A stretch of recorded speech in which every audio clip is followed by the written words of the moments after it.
माननीय मुख्यमंत्री जी ने आज लोक भवन में 10:30 बजे आज बहुत ही महत्वपूर्ण बैठक ली। आपके संज्ञान में है कि जिस प्रकार कोटा से छात्रों को लाया गया हमारे प्रदेश में, माननीय मुख्यमंत्री जी के आदेशानुसार जिस तरह से उन्होंने हरियाणा राज्य के माननीय मुख्यमंत्री जी से वार्ता करके हरियाणा के हमारे श्रमिक भाई और जो हमारे कामगार हैं उनको बुलाया, जिस तरह उन्होंने प्रयागराज के छात्रों को अपने घर भेजा, लगभग उसी रूप में जो गाइडलाइंस हैं वो भारत सरकार की अब आ गई हैं। उस कड़ी में आज ये महत्वपूर्ण बैठक भारत सरकार की गाइडलाइंस आने के बाद आज माननीय मुख्यमंत्री जी ने उसमें डायरेक्शंस दिए हैं।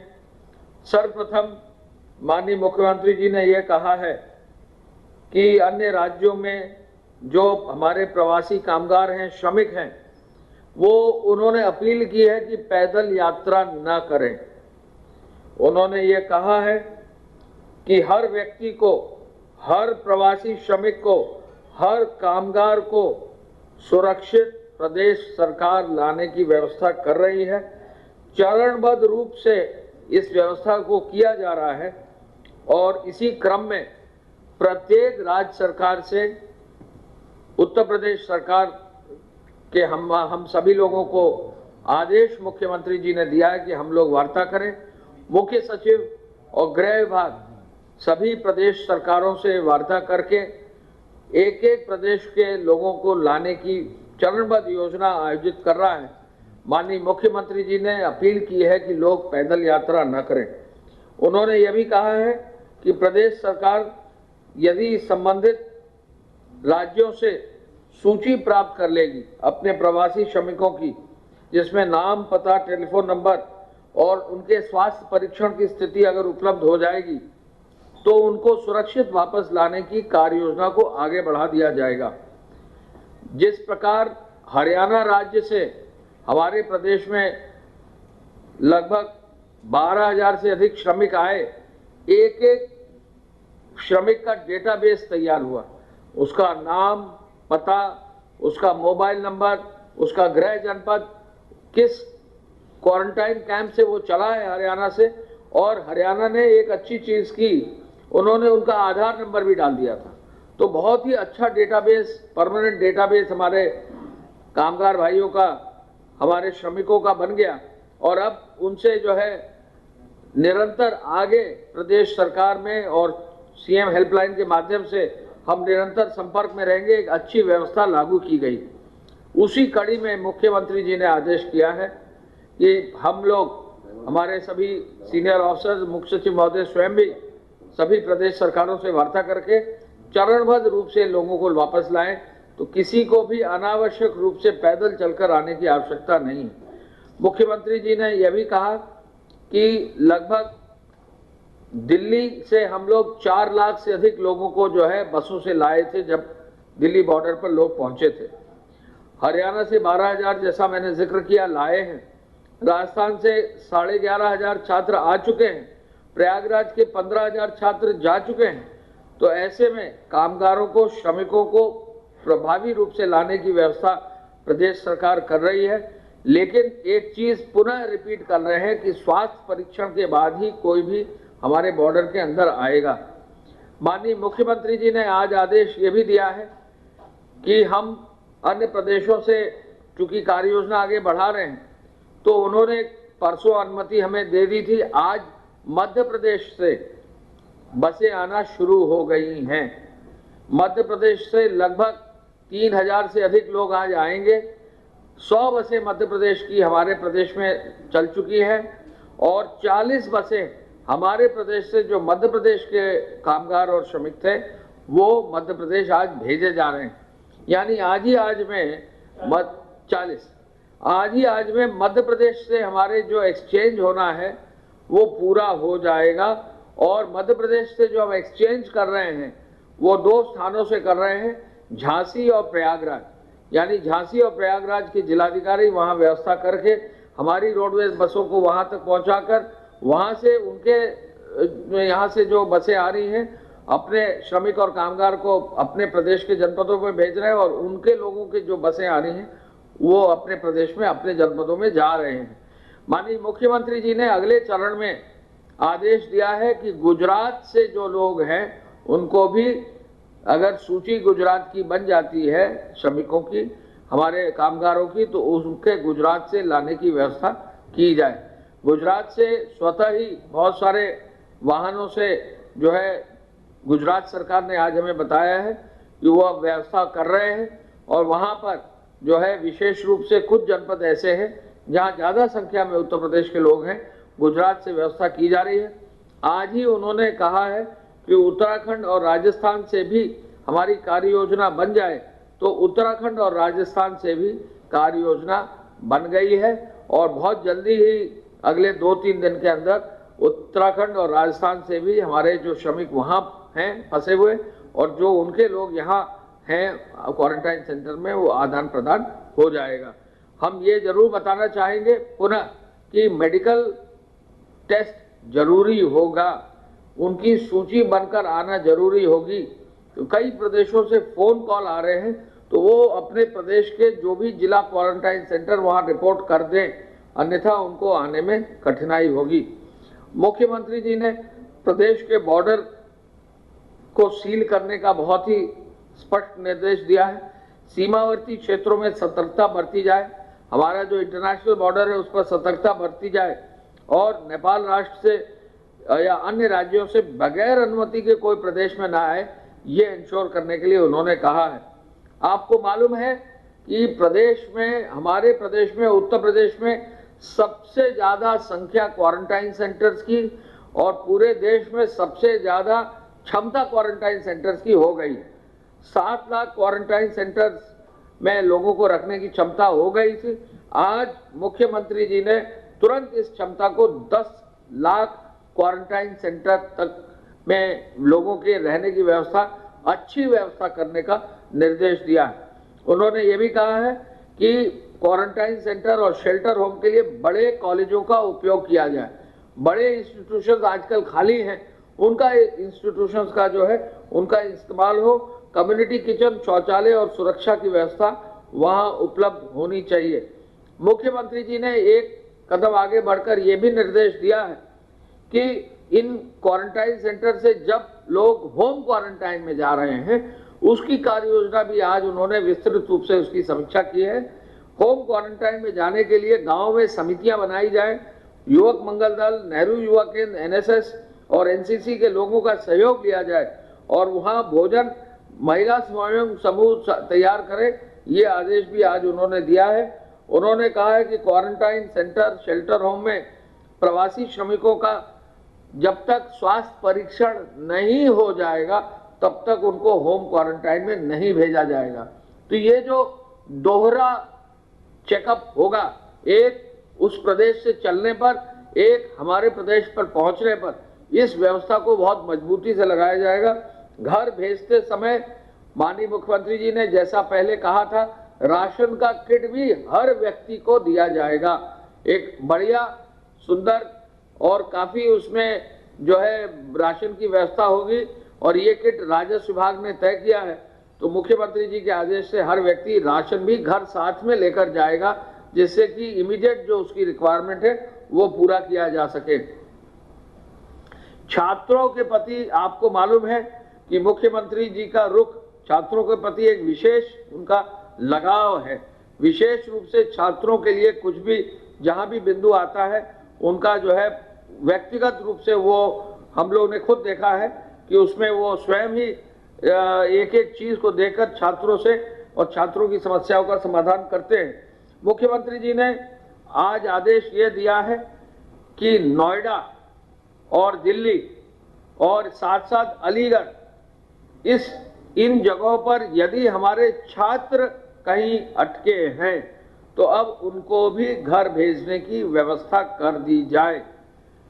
नोएडा, दिल्ली और अलीगढ़, उनको जो है नोएडा के जिलाधिकारी को, नोएडा के पुलिस कमिश्नर को, अलीगढ़ के जिलाधिकारी को, अलीगढ़ के एसएसपी को, उनको सबको आदेशित किया जा रहा है कि वो अब उनको बच्चों को भेजने की व्यवस्था करें। और दिल्ली सरकार से हमें गृह विभाग, चूंकि नोडल विभाग है, हमें आदेश किया गया है कि हम लोग दिल्ली सरकार से संपर्क करके वहां जो छात्र रुके हुए हैं उनकी सूची बनवाकर स्वास्थ्य परीक्षण कराकर उनको भी हमारे अपने राज्य में लाने की व्यवस्था की जाए। संबंधित प्रदेश सरकार सहमत होगी तो हमें लाने में आसानी होती है। ऐसे में हम पूरा एक प्रस्ताव भेजेंगे संबंधित राज्य सरकारों को और कार्य योजना के रूप में उनको वापस लाएंगे। मैं पुनः रिपीट कर दूं, नोएडा, अलीगढ़ और दिल्ली के छात्रों को लाने के लिए आज मुख्यमंत्री जी ने आदेश किया है। इसके पहले उन्होंने मध्य प्रदेश से ऑलरेडी लोग आ रहे हैं, प्रवासी मजदूर, राजस्थान, उत्तराखंड और गुजरात से लाने का आदेश कर दिया है। तो ऐसे में काफी मात्रा में लोग आएंगे, छात्र आएंगे, प्रवासी हमारे मजदूर आएंगे, हमारे प्रवासी जो है श्रमिक आएंगे। तो ऐसे में इन सबको लाने की व्यवस्था अब हम लोग करते चले जा रहे हैं। और यूपी रोडवेज जो है इसमें बहुत ही महत्वपूर्ण भूमिका और बहुत ही प्रभावशाली भूमिका जो है इसमें अपना रहा है। मुख्यमंत्री जी ने कहा है कि अतिरिक्त वेंटिलेटर्स की तत्काल व्यवस्था की जाए। अतिरिक्त वेंटिलेटर्स में भी उन्होंने आदेश ये दिया है कि पोर्टेबल वेंटिलेटर्स अब मार्केट में उपलब्ध है, उनको जल्द से जल्द कोविड फंड से खरीदा जाए। इंफ्रारेड थर्मीमीटर की सभी जगह जरूरत होगी। प्रवासी श्रमिकों को सुगमता से जांच के लिए जरूरत होगी, इनको भी खरीदा जाए। L2 अस्पताल में प्रत्येक बेड पर ऑक्सीजन हो, L3 में वेंटिलेटर हो, इसकी व्यवस्था तुरंत कर दी जाए। आज उन्होंने ये भी आदेश दिया है कि जो कोविड-19 के उपचार में सक्षम निजी चिकित्सालय है उनको भी जो है अनुमति दी जाए। और इसके अलावा आज ही प्रदेश सरकार ऐसे चिकित्सालयों की भी सूची जारी कर रही है जिसको प्रदेश सरकार ने इमरजेंसी सेवाओं को लागू करने का आदेश दिया है। ये भी सूची बहुत जल्दी जो है आपको बहुत जल्दी मीडिया को भी मिल जाएगी। हमारा निवेदन ये जरूर रहेगा, कोई भी हमारा जो है अगर रोगी है, उसके परिवारजन हैं, वो निर्धारित जगहों के अतिरिक्त कहीं ना जाएं, निर्धारित जगह पर ही जो है अपना उपचार कराएं। मुख्यमंत्री जी ने टेस्टिंग के लिए समस्त संसाधनों को और मजबूत करने के लिए दीनदयाल उपाध्याय पशु चिकित्सा विज्ञान विश्वविद्यालय एवं गौ अनुसंधान संस्थान मथुरा और लखनऊ में स्थित केंद्रीय औषधि अनुसंधान संस्थान, भारतीय विश्व विज्ञान संस्थान तथा बीरबल साहनी पुनर्विज्ञान संस्थान जैसे उच्च स्तरीय संस्थानों में जहां बायोकेमिस्ट्री लैब्स हैं पहले से, वहां पर भी आगे व्यवस्था कोविड की टेस्टिंग के निर्देश दिए हैं। सहारनपुर की लैब को क्रियाशील किया जाए, इसका भी आदेश दिया है। और एक सप्ताह के अंदर प्रदेश की टेस्टिंग क्षमता को बढ़ाकर उत्तर प्रदेश को टेस्टिंग में नंबर 1 राज्य बना दिया जाए, ये भी उन्होंने मार्गदर्शन और ये भी आदेश दिया है। मुख्यमंत्री जी ने आयुष के चिकित्सकों, नर्सिंग और पैरामेडिकल के विद्यार्थियों को प्रशिक्षण भी देने का निर्देश दिया है, जिससे कि आवश्यकता पड़ने पर ऐसे लोगों को हम लोग, ऐसे छात्रों को, ऐसे वॉलंटियर्स को हम लोग अपने कार्य में लगा सकें। L1, L2, L3 कोविड अस्पतालों में 52,000 बेड की व्यवस्था का कल उन्होंने निर्देश दिया था। आज उन्होंने ये भी निर्देश दिया है आगे देखते हुए कि इस व्यवस्था को कैसे 1 लाख बेड तक ले जाया जा सके, ये भी कार्य योजना कम से कम बनाने का निर्देश उन्होंने दे दिया है। मुख्यमंत्री जी ने जो आर्थिक गतिविधियां प्रभावित हुई हैं इस पर विशेष बल देने के लिए कहा है।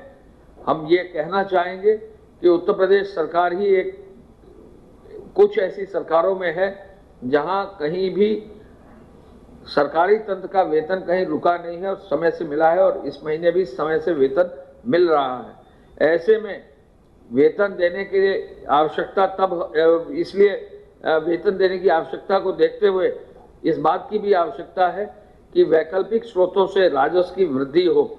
इसको ध्यान में रखते हुए मुख्यमंत्री जी ने एक कमेटी गठित करने का और उसमें कैश फ्लो में वृद्धि लाने की कार्य योजना बनाने का निर्देश दिया है। निवेश को भी बढ़ाने का निर्देश दिया है और उसके अंतर्गत उन्होंने आवास विभाग को आदेश दिया है कि वो फ्री होल्ड की कार्रवाई जो करना है वो लाएं, कंपाउंडिंग की जो कार्रवाई है इसको भी जो है आगे बढ़ाएं, जिससे कि राजस्व की वृद्धि भी हो, लोगों का काम भी हो जाए। प्रत्येक खाद्यान्न गोदाम में एक अधिकारी तैनात करने का निर्देश भी उन्होंने दिया है। राशन की दुकानों पर भी एक अधिकारी तैनात हो, ये सोशल डिस्टेंसिंग मेंटेन करे, घटतौली ना हो, इसके लिए भी उन्होंने आदेश दिया है। तो कई महत्वपूर्ण फैसले माननीय मुख्यमंत्री जी ने आज लिए हैं और इसी क्रम में जो है मैं आज ये बताना चाहूँगा, प्रमुख सचिव स्वास्थ्य नहीं है आज, वो बैठक में है। एक्टिव इन्फेक्शन यूपी में अब 1651 है, 1651, मात्र 1651। जो कुछ मरीजों की मृत्यु हुई है वो है 39। डिस्चार्ज मरीज जो हैं, जो घर जा चुके हैं स्वस्थ होने के बाद, 513 है।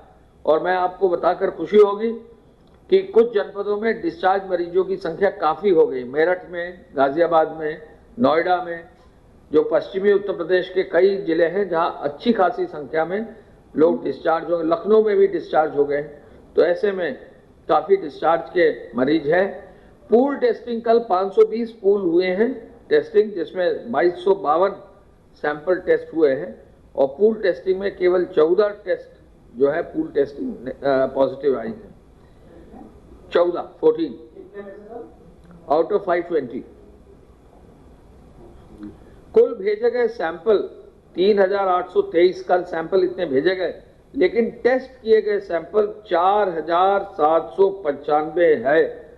यानी सैंपल की टेस्टिंग की क्षमता अब 5000 तक पहुंच रही है। जहां हमारे प्रदेश में नगण्य थी ये संख्या, वो अब जो है 5000 तक पहुंच रही है। इसको भी और आगे बढ़ाने का निर्देश दिया गया है। 60 जनपदों में संक्रमण आए हैं, लेकिन इन 60 जनपदों में से 6 जनपद ऐसे जहां एक्टिव इन्फेक्शन अब नहीं है। यानी केवल 54 जनपदों में एक्टिव इन्फेक्शन है। जो हमारे संक्रमित मरीज हैं उसमें से 77.5% पुरुष हैं और महिला 22.5% है। यानी 3/4 हिस्सा पुरुषों का है, 1/4 हिस्सा महिलाओं का है। इसके अलावा मैं ये जरूर कहना चाहूँगा कि स्वास्थ्य विभाग मजबूती से काम कर रहा है।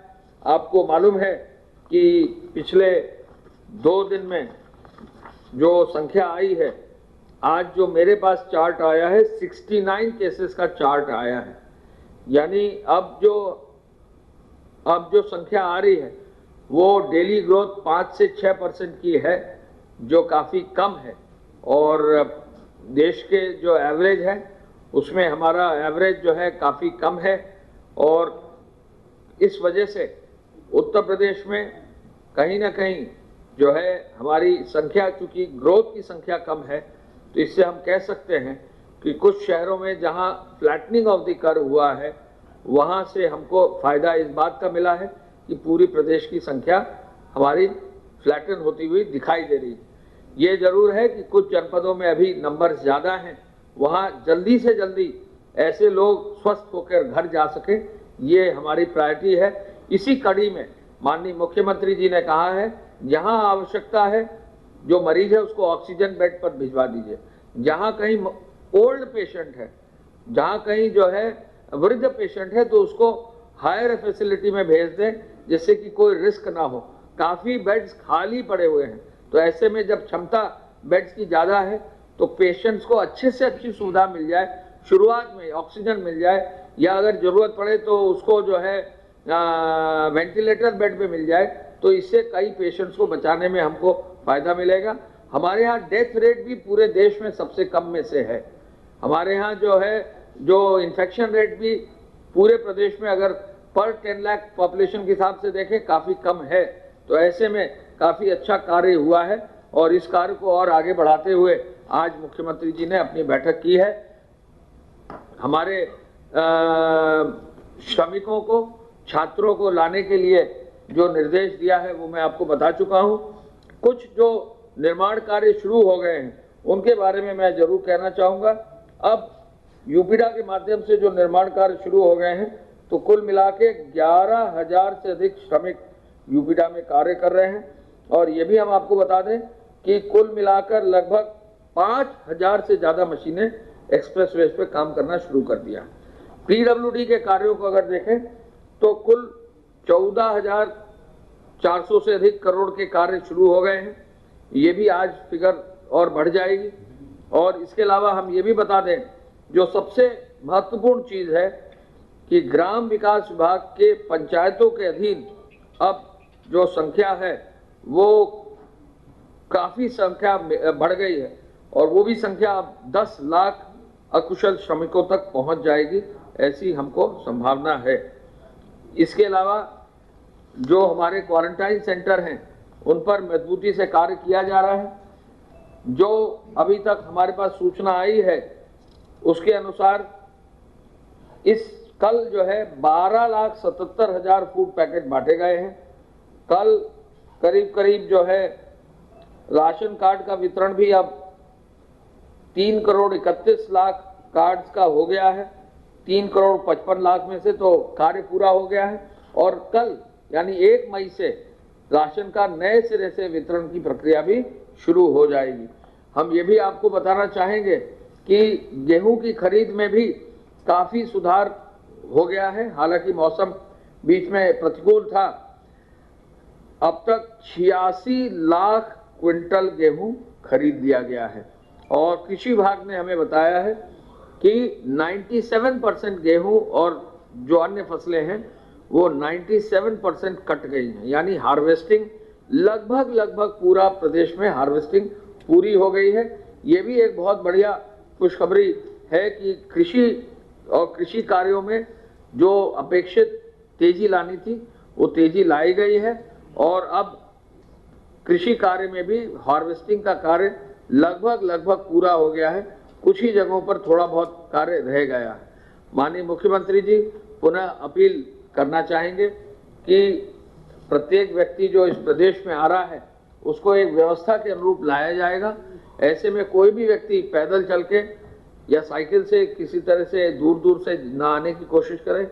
वो अपने स्वास्थ्य के लिए प्रति ध्यान रखें और किसी भी रूप में ऐसा कोई कार्य न करें जिससे कि उनको कहीं प्रतिकूल समस्या हो। और प्रदेश सरकार के बॉर्डर पर हम लोग ने चूंकि सील कर रखा है तो ऐसे में कहीं कोई कठिनाई होगी। वो हर हालत में हर जो हमारा प्रवासी श्रमिक है वो जिस प्रदेश में भी है अपने प्रदेश के क्वारंटाइन सेंटर जो उस जिले में खुले हैं वहीं रिपोर्ट करें। हम हर प्रदेश सरकार से संपर्क में हैं। मुख्यमंत्री जी के आदेशानुसार चरणबद्ध रूप से एक प्रदेश से हम उनका आदेश का पालन करते हुए लोगों को सुरक्षित घर लाएंगे। धन्यवाद।